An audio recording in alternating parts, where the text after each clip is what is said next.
T-shaped doors in the Southwest archaeology existed, but nobody had any ideas about what they were about, and nobody actually did any research, surprisingly enough. So there's research in almost every aspect of the ancient Southwest, of course, but not on T-shaped doors. Until the greatest archaeologist, the greatest ancient Southwest historian, Steve Lexon is his name, finally started looking into this mystery and giving us some answers. And since he's the only one in all the ancient Southwest archaeologists who has written specifically about these T-shaped doors, my lecture today relies almost entirely on what I have learned from him, plus another 40 or so articles that hinge on the T-shaped doors and give some brief information, but I'm relying heavily on Steve. And then at the end of the lecture, you're going to see there's another Mesoamerican archaeologist by the name of Mark Callis, who brings us some answers from as far away as Palenque, 600 BC in Mesoamerica. So right now you're looking at the fortress of Hovenweep in Utah, farthest north T-shaped door that has been found so far. And there you can see right there in the middle of that fortress a T-shaped door that they've built into the fort itself. So that's Hovenweep in Utah, and we'll come back to that later. I want to go over a little bit of history, the timelines of what's going on in the ancient Southwest, so that in your mind you can understand the dating of all of this. Around 8000 BC began the Archaic period in the ancient Southwest. Groups called the Paleo-Indians, hunters and gatherers, who had not yet the ancient Southwest from Mesoamerica, and the making of basketry from Mesoamerica arrives. And that would change the entire lifestyle of all of the ancient civilizations in North America, and especially those in the ancient Southwest. Because once they began learning how to grow maize and then selecting out maize for bigger kernels, they became more sedentary. And as they became more sedentary, they became more, as the word would say, civilized. And around 50 CE or AD, the basket maker culture begins in the ancient Southwest. And they're using baskets for storing food and making bags and sandals and belts. So it's the first step towards a culture. Around 500 CE or AD, they begin making pottery, again introduced from Mesoamerica. And they use the pottery for cooking, for storage. They're beginning to make bows and arrows for the first time. They're making killing animals for their hides, for their own clothing. They're using turkey feathers for blankets and robes. And they're starting to build pit houses. And you'll see the pit houses in a minute. Around 750 AD or CE, civilization begins in the ancient Southwest. They began building monumental architecture. They began developing very complex irrigation systems and very complex water control systems. So that gives you a background as to the lead up to civilization in the ancient Southwest and these T-shaped doors. Now, here are some photos of these very interesting pit houses they constructed. And as you can see, they're built mostly underground. And obviously, they're doing this because they're in a highly desert environment. So it's going to be cooler in the summertime and warmer in the wintertime to build this way. They cook in the middle underneath. You can see the fire hearth there. They have a little ventilation tunnel that you can see right here on the right side that lets the smoke out through a smoke hole in the top, so that when they build a fire, the smoke isn't kept inside the pit house, but it escapes. They have on the left side over here, they have what's called a sipapu, and that's a place where they believe that they can talk to their ancestors, and through which the ancestors can talk to them. And these sipapus are in every one of these pit houses. And so that's what a pit house is like. Now, we have a concept in ancient Southwest archaeology called Oasis America. How far did Mesoamerican culture and civilization spread throughout all of North America? And as you can see, it encompasses this Oasis America concept this Mexican state of Chihuahua, Sonora, Baja California, and then into Arizona, Utah, New Mexico, Colorado, Nevada, and California. And so you can see the three main timelines in this particular photo of this Oasis America. Over here on the left, you see the Hohokam, and they were the first to start developing civilization influenced by Mesoamerica in the ancient Southwest. You can see here down in Mexico and spreading up into New Mexico and Arizona, the Mogollon culture. And they had a tremendous influence coming from the north into Chihuahua, and Mesoamerica coming from Chihuahua up into the Mogollon territory in New Mexico and Colorado and Arizona. And then finally at the top, you see the ancestral Pueblo area, biggest piece of architecture there, monumental architecture there, biggest city, Mesa Verde. And where we're going to start today at Chaco Canyon, which I sent you a picture of. And that spreads all the way up into Colorado and into Utah and across the entire Southwest. And they used to be called the Anasazi, and now they prefer to be called the ancestral Pueblo peoples. Now, in terms of who made these T-shaped doors and exactly what years this took place in, you can see the first T-shaped doors begin in Chaco Canyon at the site of Pueblo Bonito, and they're building T-shaped doors from 850 to 1125 AD. So the first T-shaped doors arrive in Chaco Canyon in 850 AD.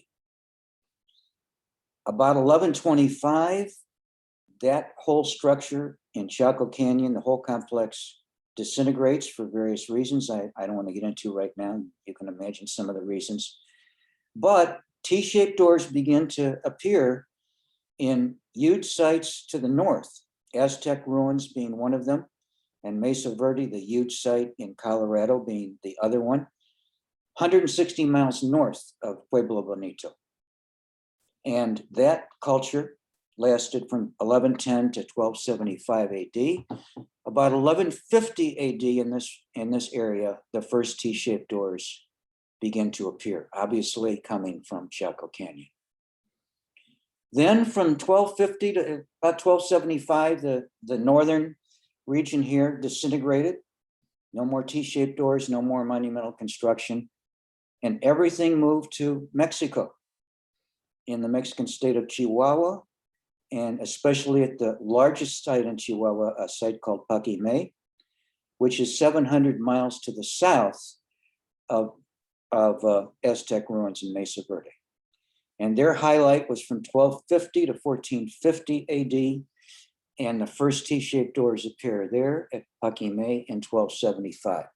So you begin to see a pattern here that I will discuss later in terms of how this happened, one version to another, one region to another in sequential fashion, not at the same time.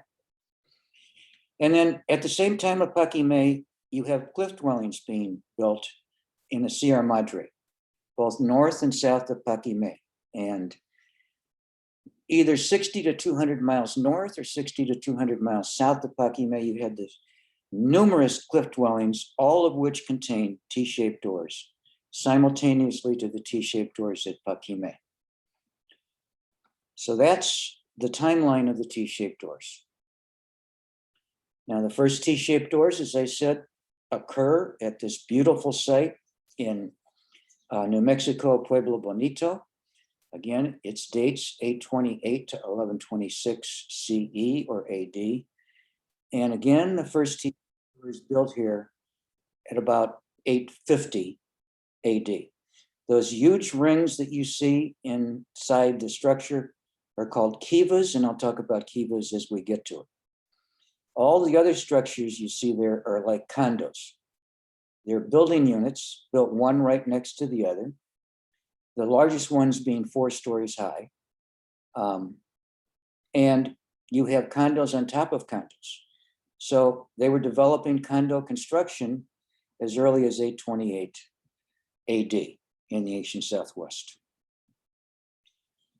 Now, the picture I sent you from the site of Pueblo Bonito, and you can see on the right a huge T-shaped door.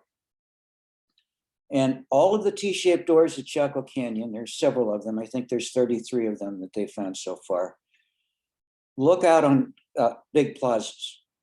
So there's a special significance there for these T-shaped doors, we know, that they're ceremonial entrance doors for rituals that look out on central plazas. So we know that, that's a fact. We don't know the significance of the T-shape yet, but we know their feature and their function at Chaco. And you have these giant T-shaped doors that look out on grand plazas, and then you have very large T-shaped doors that enter onto smaller plazas or smaller blank areas, ritual areas, that lead into the homes of the elite. So here at Chaco Canyon, we have the huge ones for priests and other dignitaries to arrive on grand plazas, and you have still large T-shaped doors, not as large as this one, that lead into and out of aristocratic housing. So we know that about these T-shaped doors. As again, the significance of it ritually and mystically, spiritually, we don't know yet. And here's an example of one of these doors that leads into the house of an aristocrat, a great house door in T-shape. These structures, as you can see, built from bricks and limestone. And then T-shaped doors after the fall of Chaco and Chaco complex, Chaco culture, Chaco civilization moves to the north. And here you have the biggest site to the north, Mesa Verde in Colorado, and its timeline 1075 to 1300 AD or CE.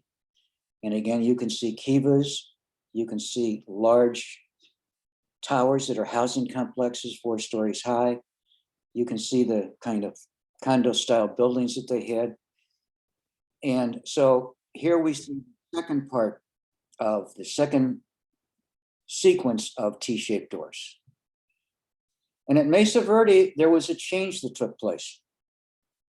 Here you can see on one of the walls here of the housing at Mesa Verde that there are more T-shaped doors, a lot of them, some of them smaller than others, and the big ones still leading into the housing of the aristocrats, but the smaller ones leading into the houses of just regular people.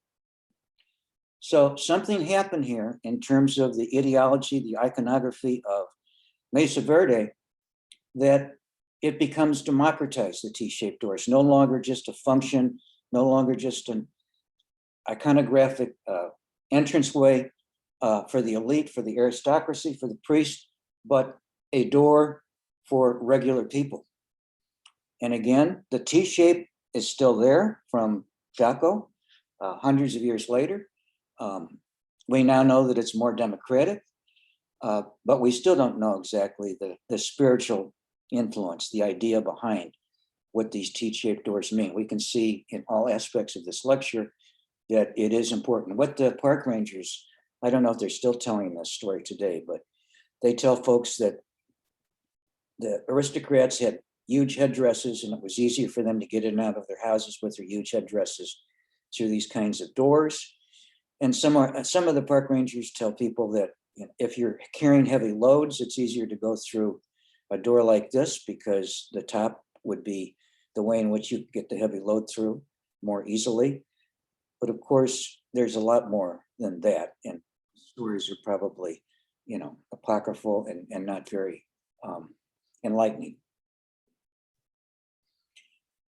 Now, another great ruin in the north, Aztec ruins, from 1250 to 1350 AD. As you can see, the same kind of Southwest construction, the same kind of housing units, the same kind of towers. And again, you're going to see here at Aztec ruins, the T-shaped door.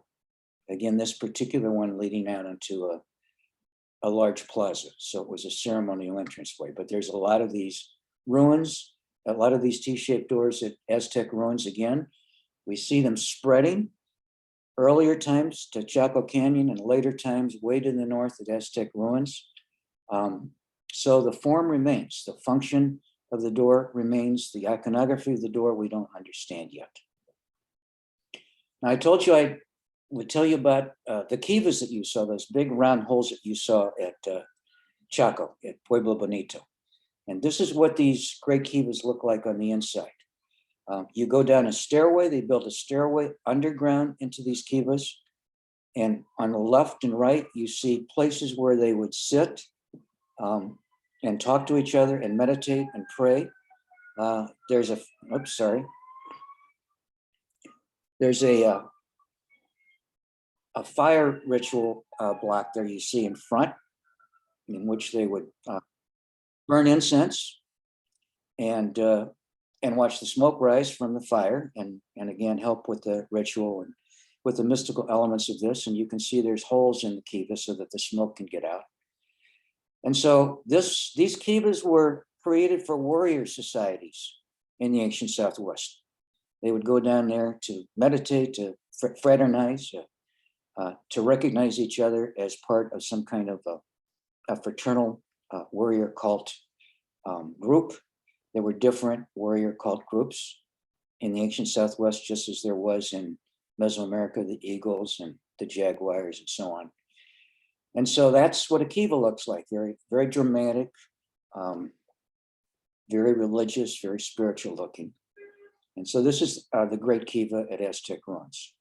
And again, across the ancient Southwest, hundreds of these, if not thousands of these kivas are built. Now we go up to the most northernmost place that we find T-shaped doors. I showed you at the beginning slide, the site of Hovenweep, which is on the border of Colorado and Utah.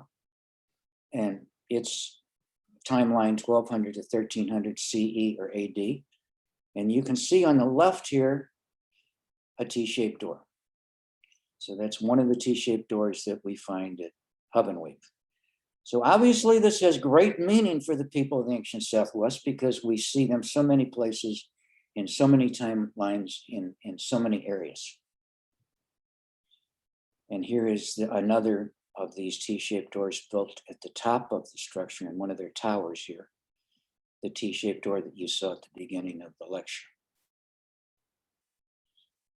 Now, another cliff dwelling that you can visit in Arizona, timeline being 1100 to 1425 AD CE, is someplace they called Montezuma's Castle. It wasn't Montezuma's Castle, obviously, but that's what the early explorers called it, because they didn't realize that this was not, some kind of Aztec structure, and they identified it with the Aztecs.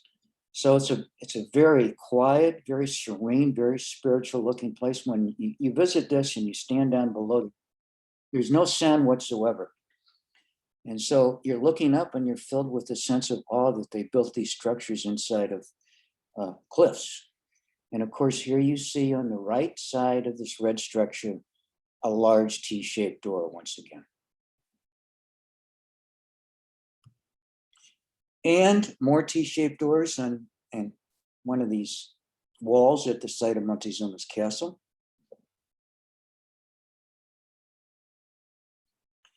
And then, as I said, when the northernmost sites at Hovenweep and Mesa Verde and Aztec ruins disintegrated, their cultures and societies disintegrated, monumental architecture stopped, everything suddenly moves to the site of Paquimé in the Mexican state of Chihuahua. And their great fluorescence was from 1350 to 1450 AD. And here you can see how sprawling and large this site is. Larry, who is listening right now, visited this. I don't know how many others of you, but he told me he visited. And as you can see, it's Southwest style. You have condo housing structures. You've got larger houses than others for the aristocracy. It's got everything that you see in the ancient Southwest, but you've got, because it's in Mexico and it's closer to Mesoamerica, you have even more Mesoamerican influences here than you have further north. And so I'm going to tell a little bit about what's going on at Paquimé. What you saw there was a complex of some 2,000 rooms that people lived in or worked in.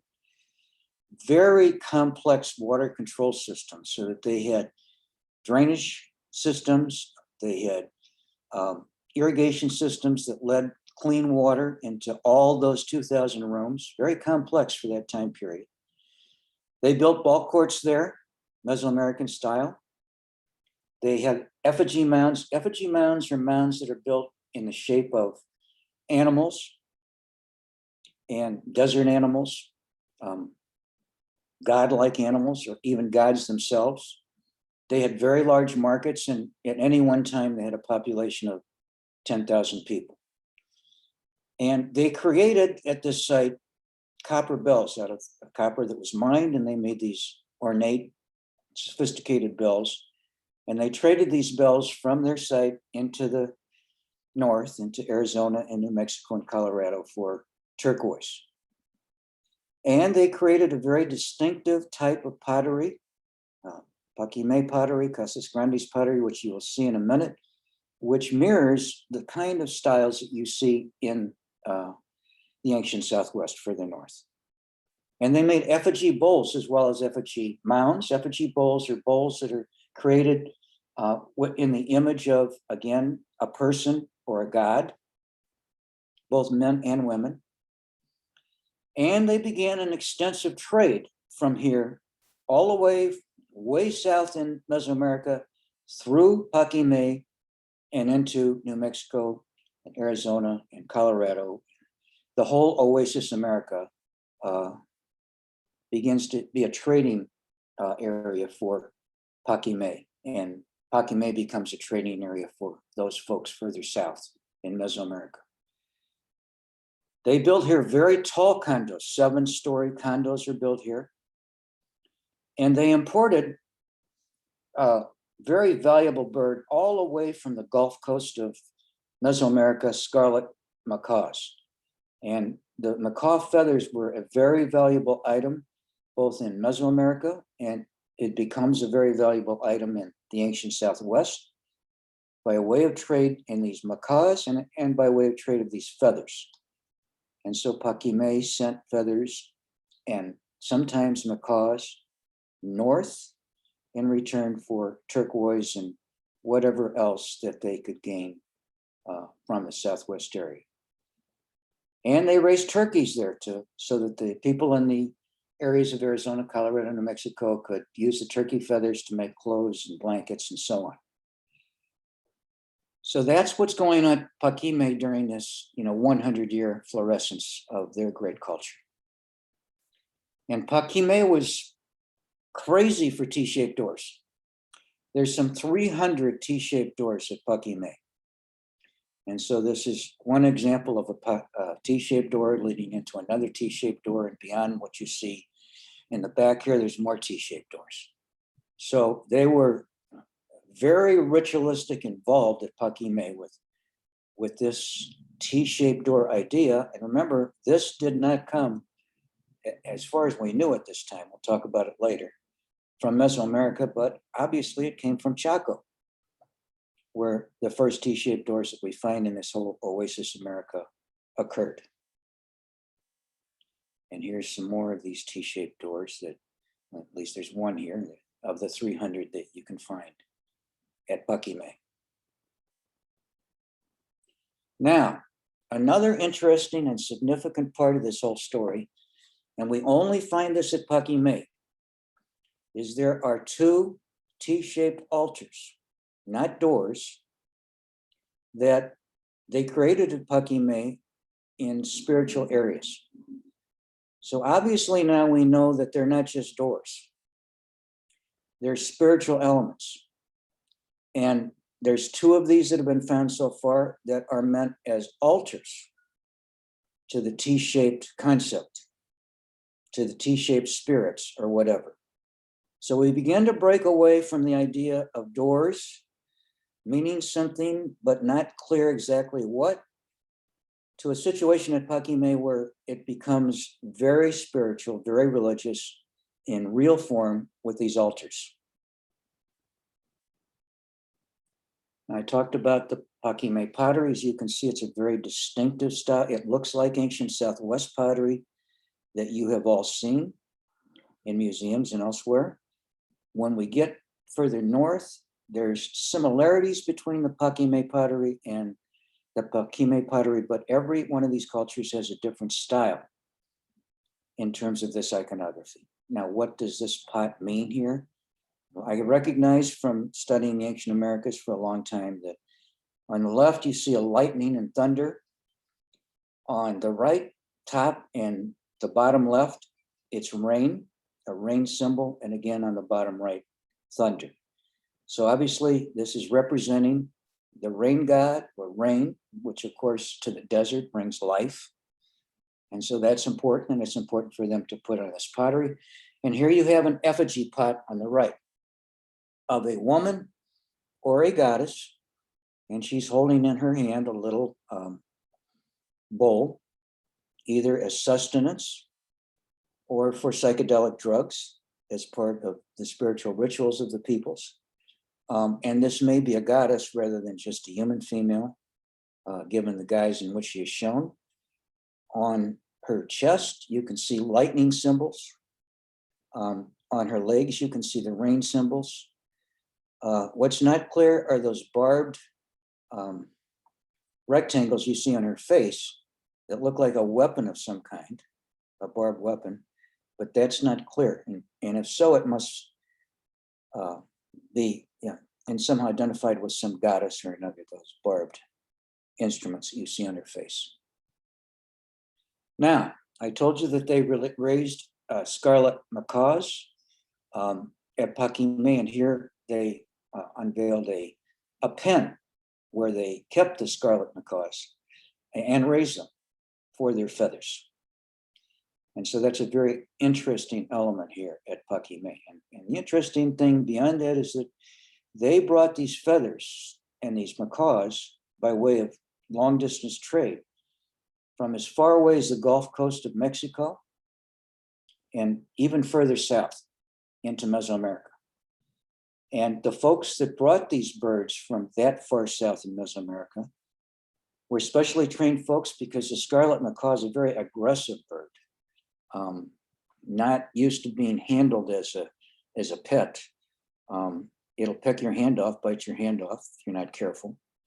And so the folks that brought these from deep Mesoamerica into Paquimé brought them in baskets, had to handle them very carefully, had to know how to keep them alive across huge distances of maybe 1,000 miles to Paquimé, where they traded them for other items. And then the folks at Paquimé traded the feathers from these macaws into the Southwest. Now, you have this huge number of cliff dwellings that take place down here in Oasis America, as far up as you saw Montezuma's castle, as they called it, in Arizona. You have some in New Mexico, cliff dwellings. And then down across the border into Mexico, you see where all these little triangles are sites where you find cliff dwellings. And every one of these sites have T-shaped doors. And so from these cliff dwellings and from Paquimé, they traded over here to the left with Baja California, with the Gulf Coast, and of course into the north. And we can begin to see that there is more evidence of increased warfare in this whole area. And so they begin building more fortifications, and the number of cliff dwellings that they begin to build increases exponentially because it's pretty safe to be high up on those cliffs away from your enemies. So the cliff dwellings are partially also defensive systems, as well as places to live, to overlook the valley below. And in this particular slide, I want to show you on the left here, at the top you see Paquimé. In the middle, you see one of these cliff dwellings, 40 Casas. You're going to see a slide of that in a minute. And then way to the south, another cliff dwelling, La Rancheria. And as I said, these cliff dwellings are placed in this era, around 1350, 60 to 200 miles north of Pakime and 60 to 200 miles south of Pakime. And so you can see there's cliff dwellings all the way up here into Utah, into Colorado, New Mexico, Arizona, and down in Chihuahua. Now, here's one of these cliff dwellings that I just talked about briefly a minute ago, Cuarenta Casas, it's called, built at 1350. And again, you can see, oops, you can see in the structure there the famous T-shaped door. One that you're looking directly at, and it looks like there's one over on the side. And that big round bulbous thing you see was a granary. And so there's a lot of granaries built in this bulbous style in these cliff dwellings across the Sierra Madre. And you might ask, well, how can they put grain in something that has holes in it? And these holes probably had coverings over them when they were first built to hold the grain. And perhaps they wanted to start looking at taking out grain lower and then higher as they moved along. So the Cuarenta Casas cliff dwelling, 1350, with the T-shaped doors. The furthest south that I showed you, La Rancheria, again, still in the state of Chihuahua, it's a sizable site for a cliff dwelling. As you can see, lots of structures going on here.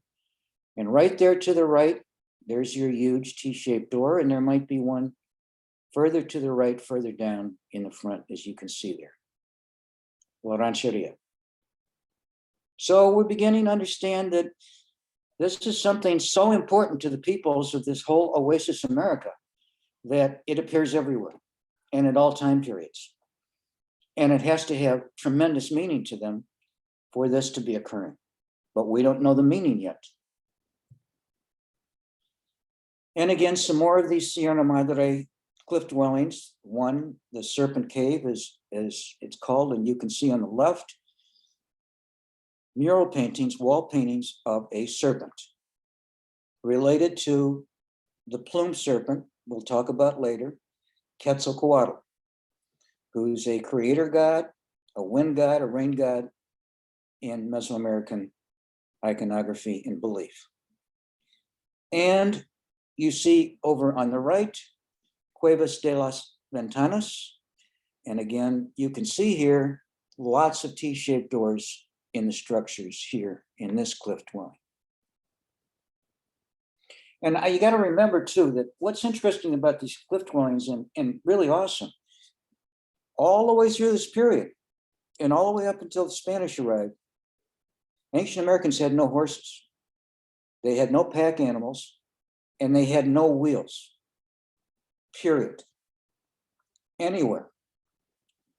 And so in order for them to build these structures that you've seen, and especially these cliff dwellings with no horses, no pack animals, no wheels, they had to bring heavy stones up from the bottom through some kind of a rope and pulley system. That would have been, immensely difficult. And yet, they built hundreds of these cliff dwellings throughout Oasis America.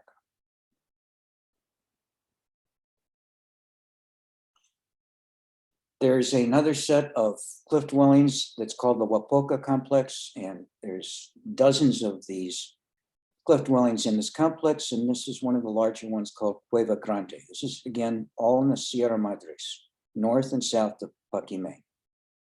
And again, there's that famous T-shaped door. Now, we saw T-shaped doors in structures. We saw T-shaped doors as altars. And just to show, again, how much more important it is for the Oasis America peoples to honor this shape, you also find them in cups that they constructed.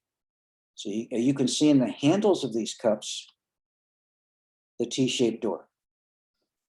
Now, in terms of, the T-shaped shape.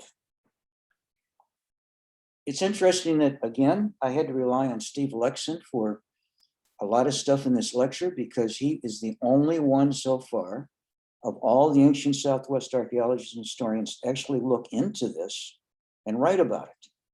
So again, I'm heavily reliant on a lot of what he said.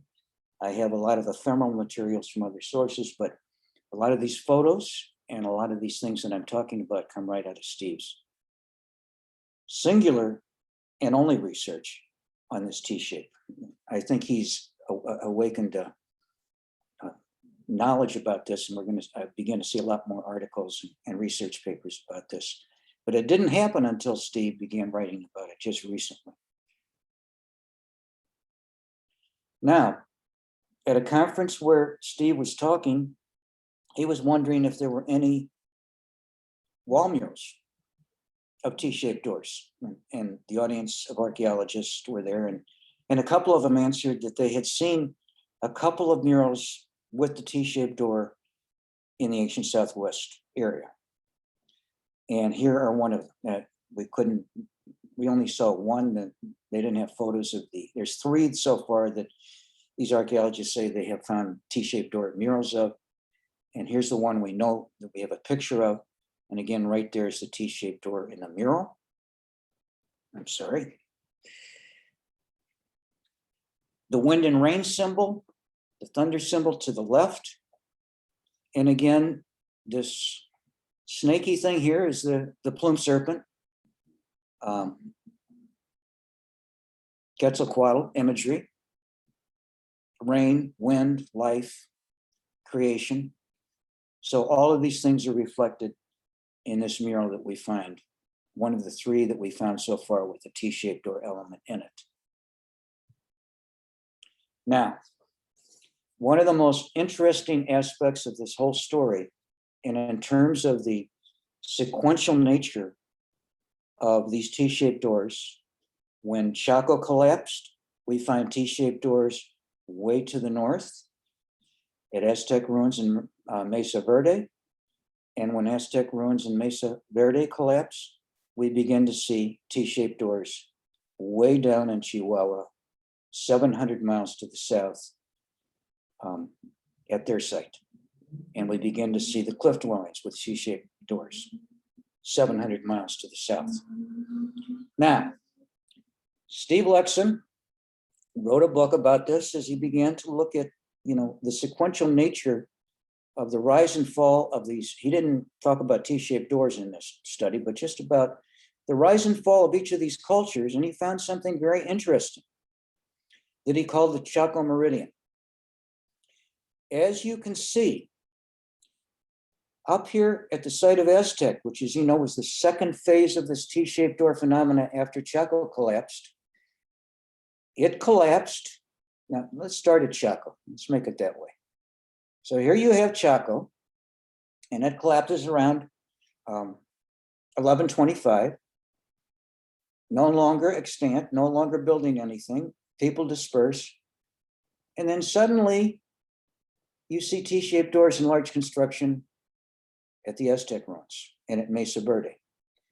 And if you measure, longitudinally and latitudinally, what's going on here, it's a straight line from Chaco to Aztec, a straight line, as if people moved once Chaco collapsed, walking in a straight line about, I think that's about 75 miles north to Aztec.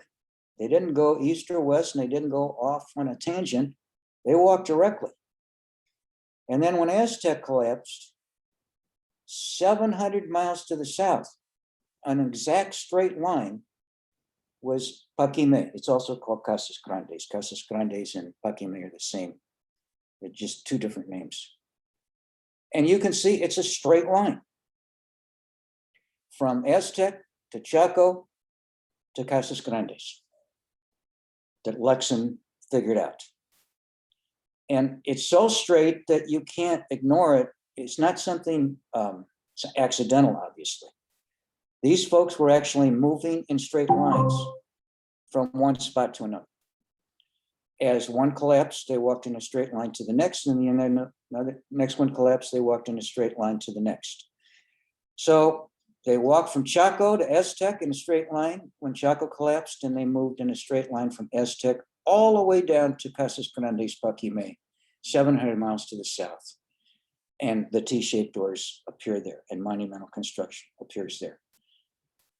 And so there's been some controversy about this, but it's pretty much incontrovertible as you look at this line that they did this. They walked ritualistically in straight lines from one spot to another. Again, Steve Lexon calling this great discovery the Chaco Meridian. And it explains why you would have T-shaped doors sequentially, because they're walking in straight lines. One collapses, they move to the other, builds T-shaped doors. That collapses, they move south in a straight line and build T-shaped doors there. Now we move to Mesoamerica in the latest research. And it revolves around the site of Palenque in the Mexican state of Chiapas, whose dates are 250 to 800 AD. And they begin construction in this area, actually in BC, but the site of Palenque reaches its florescence. It's starting at 250 AD or CE. Those of us who went on our trip to Mexico, we visited Palenque. Jim and the others who came with us will remember this site for sure. And again, you can see it's very Mesoamerican in structure. You have this very ornate and beautifully constructed 4-story tower. Lots of things going on that I won't go into in terms of what's going on in the overall construction of Palenque. But this, an archaeologist by the name, a Mesoamerican archaeologist by the name of Mark Callis, found this at Palenque. And let me go to the next one first. He found T-shaped windows at Palenque, several of them. And again, the dates for these would be 250 to 950 CE or AD, in advance of the first T-shaped doors at Chaco. Remember, the first T-shaped doors at Chaco are 850 AD. These first T-shaped windows that's not Paquime. I meant, I'm sorry. I meant Palenque. That's a mistake. So that's a Palenque T-shaped window. I've got to change that. That was built at 250 AD.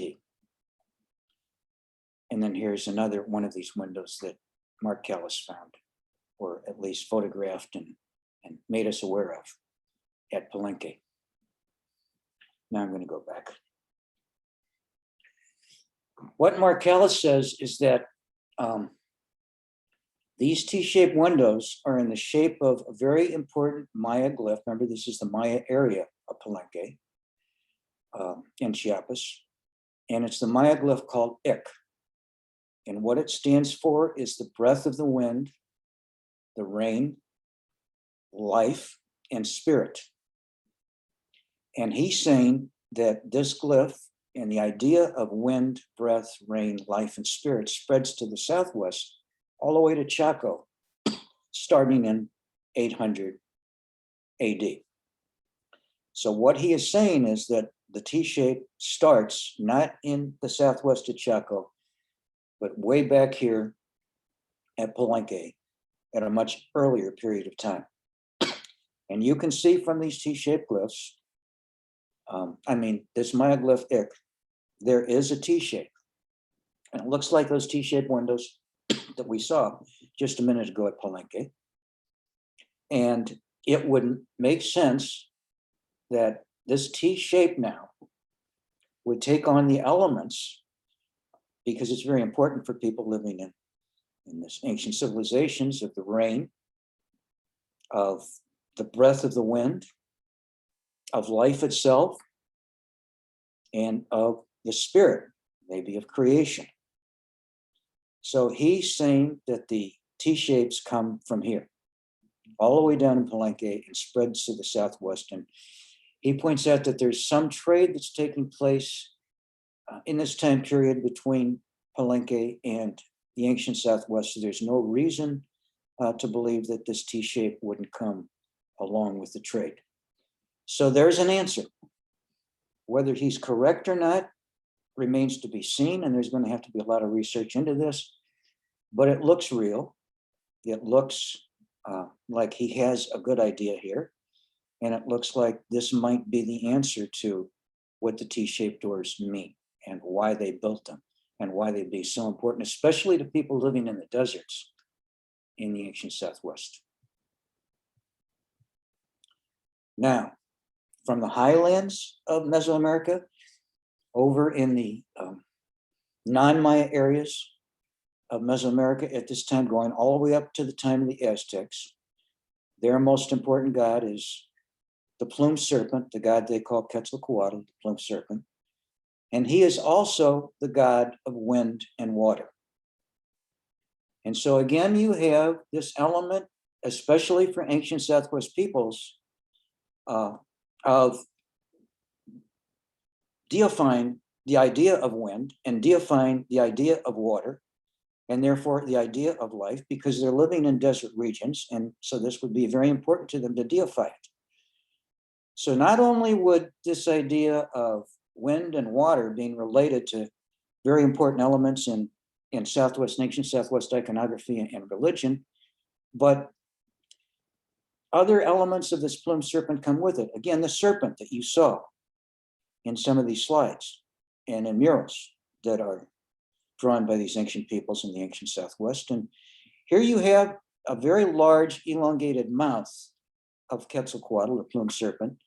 And there he is in his guise. He has many guises in Mesoamerican art and iconography of the wind god, because again, he's the god of wind. And so when he's the wind god, he's called Ehecatl, but he's a guise of Quetzalcoatl, Ehecatl, and he's blowing the wind that presages the rain. And you can see around his neck this element of a shell that is an emblematic of Quetzalcoatl that he wears around his chest. And again, this shell comes from water, from the Gulf Coast, from the Caribbean, because he represents water as well as wind. And you can see the plumes coming out all around him, the plumed serpent. And you can see that he's got some kind of a conical helmet here. And the gods that we find deified and illustrated in the Huasteca area of Mesoamerica wear these conical helmets. And so he's wearing this conical helmet as an outgrowth of the way in which the Huastec peoples portrayed Quetzalcoatl. And he has in his hand a bag that priests and shamans carry all the way through Mesoamerican art. You see gods carrying these bags, and in them contain psychedelic drugs, various kinds of incense, things that they can, start with fire in order to bring smoke forward and so on. And so that's always the element of priesthood and shamanhood. And Quetzalcoatl is sort of the chief priest in all of Mesoamerican religion. So you can see there's elements here that we see reflected in the ancient Southwest, especially the plumed serpent and especially wind. Those of you who've been to Teotihuacan remember this at the Temple of Quetzalcoatl vividly. The plumed serpent at Teotihuacan. You can see his plumes. There's the serpent visage. And often in the ancient Southwest, in murals, you see this serpent imagery. So the serpent imagery is coming mostly from Mesoamerica and from the highlands peoples, the central area of Mexico, not so much from the Maya area. And then in this last slide, I want to talk about how the origin of this plumed serpent stretches all the way back to what we call the mother culture in all of Mesoamerica, the first civilization in Mesoamerica, the Olmecs. And the oldest site in the Olmec region goes all the way back to 1600 BC, 1600 BC. So that's when civilization begins in Mesoamerica. with the Olmecs. And they had many sites stretched out across the Gulf Coast and all the way down to Chiapas and all the way over to the Caribbean. And this huge site that those of you who went on that trip with me all saw, the site at La Venta. And this particular bas-relief imagery that you see here was created at 900 BC. And this is the first time we see in ancient Mesoamerican imagery the image of the plumed serpent. I just wanted to show you how far back this went. So you see a priest with his bag in his hand, as you can see. He's got a face mask that's either a serpent or maybe a jaguar. He's surrounded overhead by this monumental, kind of scary looking plumed serpent image. Life, creation, wind, rain, and so on. And so that's how far back this serpent image goes in terms of ancient Americas, and it spreads all the way up into the ancient Southwest as late as 1400 AD. Okay, so now you know everything that anybody else would know. You're world-class experts in the plumed serpent. I mean, in the T-shaped door. So that brings me to the end of the lecture. How long did that lecture take me? I don't know. So I'm sure you have some questions. I hope you enjoyed the slides and the presentation. I'm very nervous about this because I've never done it before without an audience in front of me, but there you have it. Well done. Well done. Thank you. So, Bray, you want to open the... Yeah, they can unmute themselves at this point. You can unmute yourselves and talk. Unmuted. What? About document. We have a plate. No. Somebody's talking, but it's hard to hear. They might need to get closer to the mic. Gretchen and I have a plate and document. You been a pucky mate? Yes, Yes. And you saw the T-shaped doors in. but we didn't remember. We saw them, I guess. You're cutting in and out a little bit, Walter. What? We Cutting had in you- and out a little bit. What did you say? You're cutting in and out a little bit. but Oh, You haven't said anything else, so. we didn't say anything else. No, that means you cut out very well. Anyway, it was a very interesting talk. It's good. I'm glad you liked it. We're with you in the Mexico trip, Yes. Remember? Both of them. both of them. Yep. Well, Any other comments or questions? Hi, Mike, this is Jackie. I have a question about the material of the Olmec statue. What kind of stone was that? Do you have any idea? Okay, they went to a set of mountains to their east, about 120 miles east of their homeland. The name of those mountains is going to come to me in a minute. It just went out of my head as I get older, I get some names, but 160 miles directly to the east. And from those mountains, again, without horses, without pack animals, and without wheels, and having to walk and then get in canoes because it's jungle there and lots of water between them and these mountains. They had to get to the mountain from one of their homeland sites, over 160 miles, and through mud, streams, and all kinds of bad stuff in terms of terrain. And then they had to chunk out huge pieces of stone from that mountain and bring it back to make their giant structures, including the giant Olmec heads that you've all seen. And how they got those back from those mountains is still an enigma. Because how did they do it without wheels, without pack animals, without any way of conveying themselves except by walking and by canoe? And then how did they get these giant pieces of stone to make these giant Olmec heads into the canoes without sinking them every time they met water that they had to go across to get to the site? So that's quite an adventure, and it's quite a mystery. And we've seen some photos of what archaeologists think they did in order to make this journey happen. They put either they made the Olmec heads at the mountain itself. Artisans went with them. They carved the Olmec heads, again, without steel tools, remember. There's no steel, there's no iron. They're making it with stone objects, and they're doing it with obsidian and so on, things like that.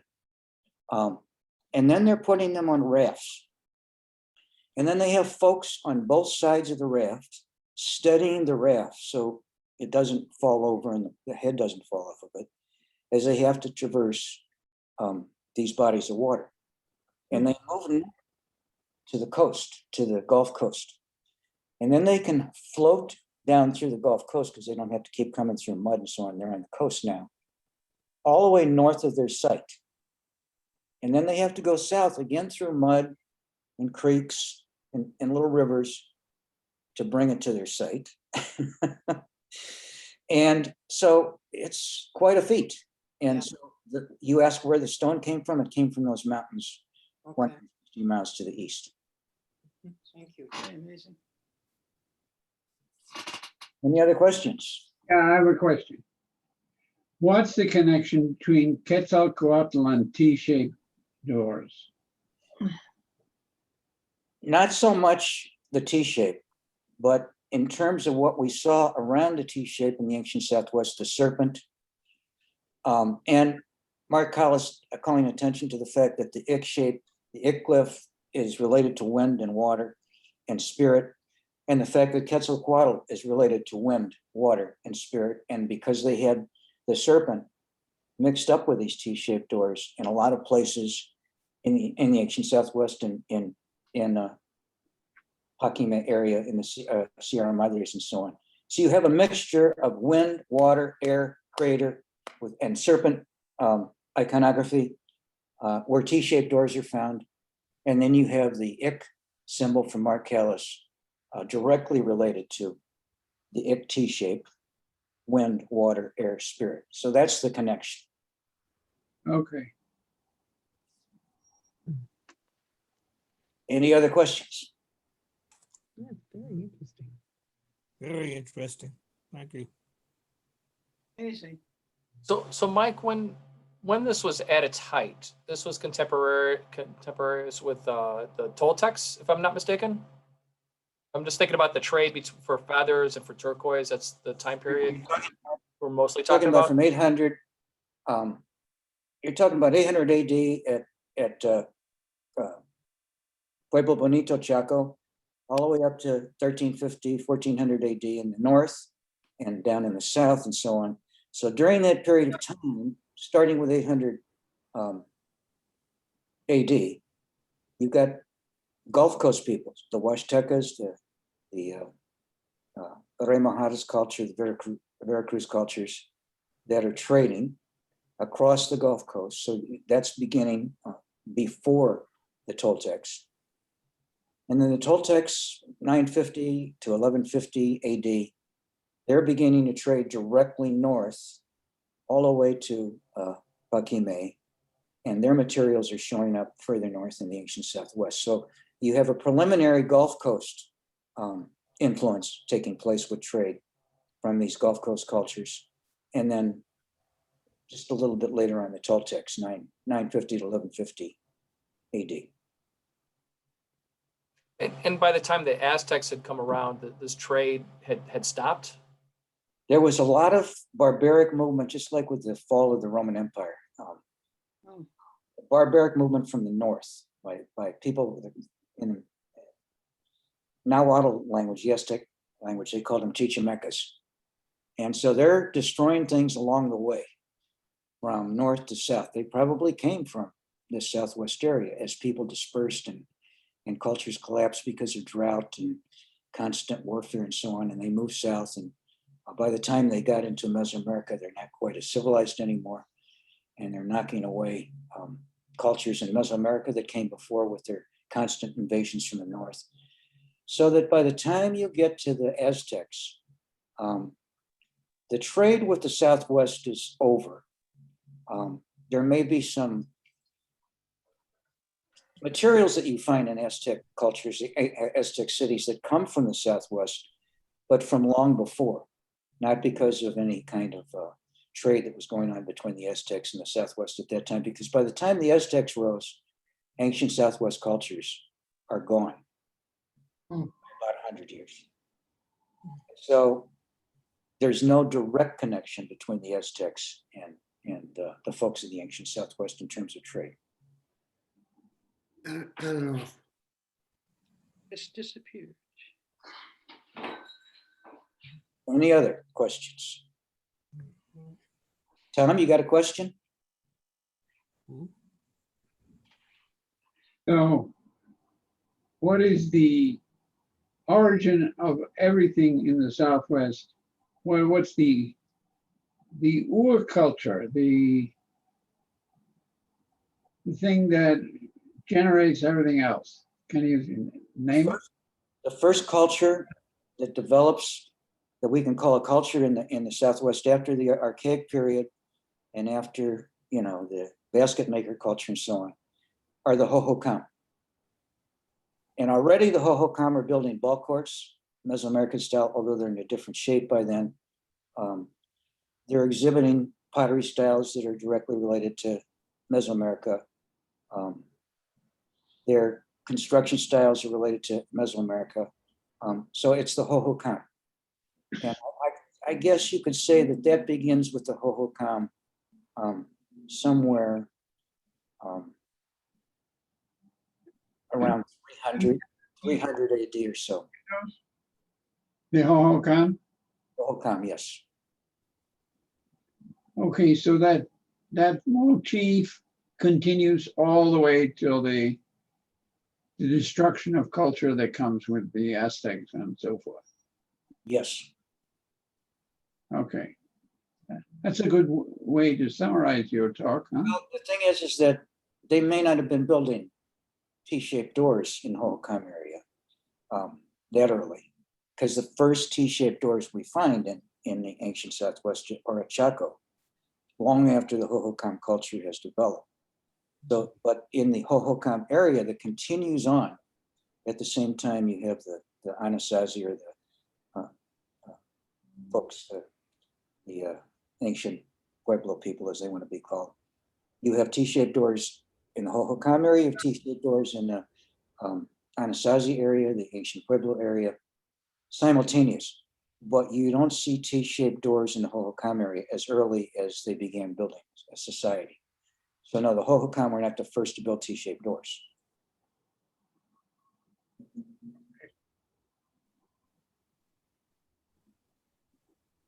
All right. Well, Right. thank you for a great lecture. Yeah, Thank you very much. thank you. Thank Mike. you very much, Mike. Thank All right, I want to talk about next month. Thank you, Ray. Thank you, Mike, from Gloria. Thanks, Gloria. I'm going to put this on a record thing. That'd be great.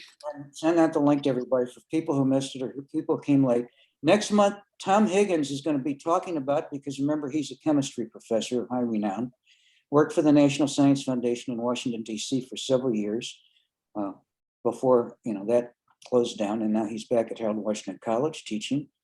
He's going to be talking about the mRNA vaccines. Vaccines that are curing COVID, and why they're so important in terms of the future for all of us in every area of sickness from now on.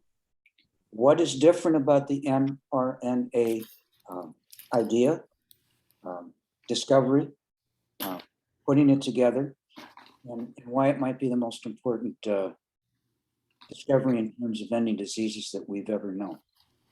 So Tom will be talking about the mRNA discovery in our next lecture in May. And then I want Paul to talk about something related to all of his bibliography at the end of June. I'll be talking him into it, I hope. I'll All just have Ephraim come along and tell some jokes. We're gonna make Mike, thank you, Mike. Great. thank you, and I'm gonna sign out. Goodbye to all. Thanks, Okay, Mike. bye, Thank you Mike. so Bye, much. everyone. Bye.